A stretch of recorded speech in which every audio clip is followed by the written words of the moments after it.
Hi, this is Diana from Raw Foods Made Simple and A Busy Woman's Guide to Health. What I'm going to show you is how to make some crackers. Now I have these are seed crackers, so there's no nuts involved in the dehydrator, so of course you need a dehydrator. I have some pumpkin seeds and sunflower seeds, and I have some sesame seeds and some soaked flax seeds, so these are whole flax seeds.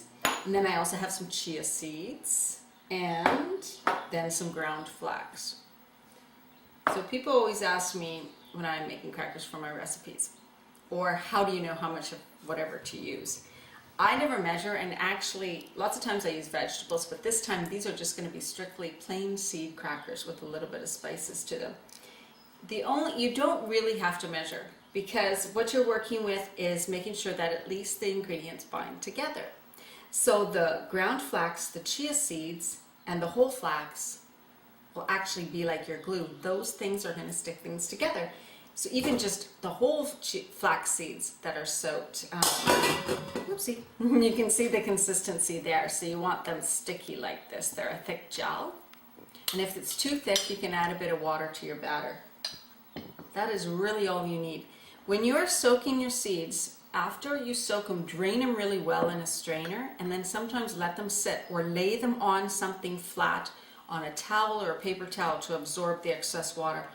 Because otherwise, same with sesame seeds, they can be so wet that when you make your crackers, nothing sticks because they're so wet they won't stick together. This is just some buckwheat I sprouted. So as you can see how it's just sitting in the strainer. And I'm just draining it to get any last bit of water out, so it's not so sopping wet before I'm going to dehydrate this and make it into buckwheat crisps.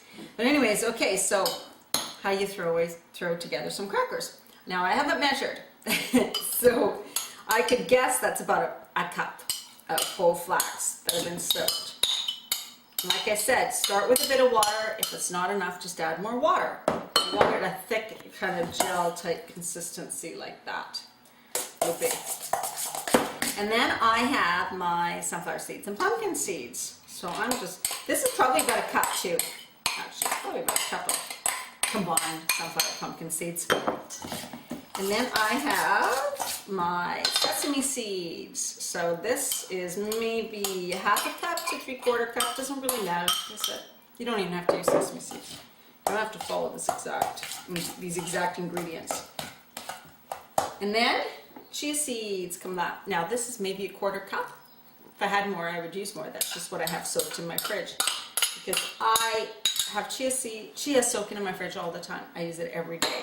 So it's always in my fridge in chia gel. So that's what I use, whatever I had left, my chia gel in my fridge. So now I'm just stirring this before I add in the ground flax. I love keeping the seeds whole like this because they give the crackers so much texture and a really cool look to them. So that is my mix so far. I'll just show you the consistency so you can see how it's kind of gloppy and gooey. Now you could use just that. I'm going to add some ground flax. I'm just going to add some of this, stir it, and then I want something that's maybe a little thicker. Once I can tell if it's sticking together. This could make it too dry. If it makes it too dry, I'm just going to add some filtered water to it. That's all.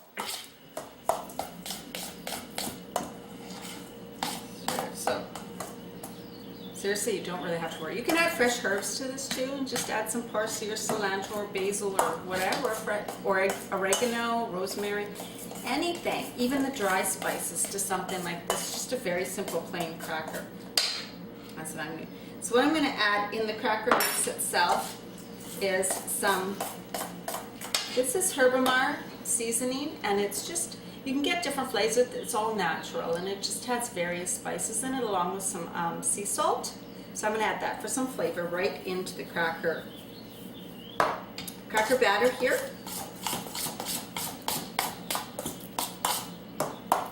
And then I'm going to move my tray over here. I also have some black sesame seeds, and I'm going to sprinkle that on top of the crackers just to give it that extra color and texture. So I've thrown in all the ingredients, literally stirred them up. And I've got some salt. This is nutritional yeast, B vitamins. It's not all raw, but it's a whole protein. And then I got some pepper. So just gonna do a quick little thing here. I'm gonna put some batter onto my Teflex sheet. And then I'm just gonna spread it out.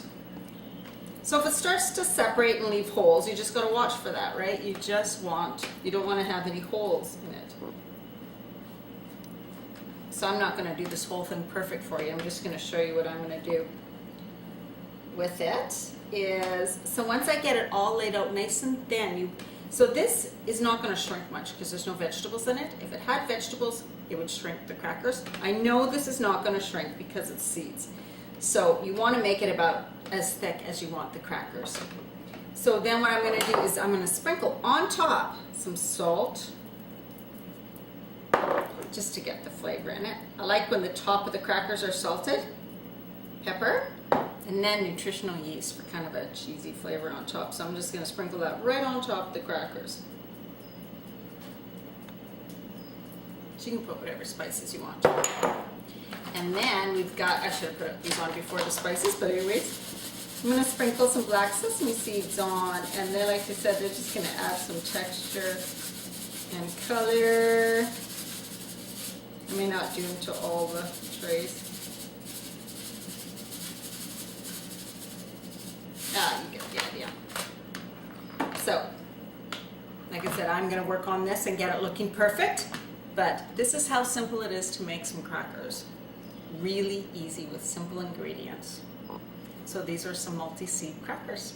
Thank you for the recipe. It's on, well, what I call the recipe, www.rawfoodsmadesimple. Thank you.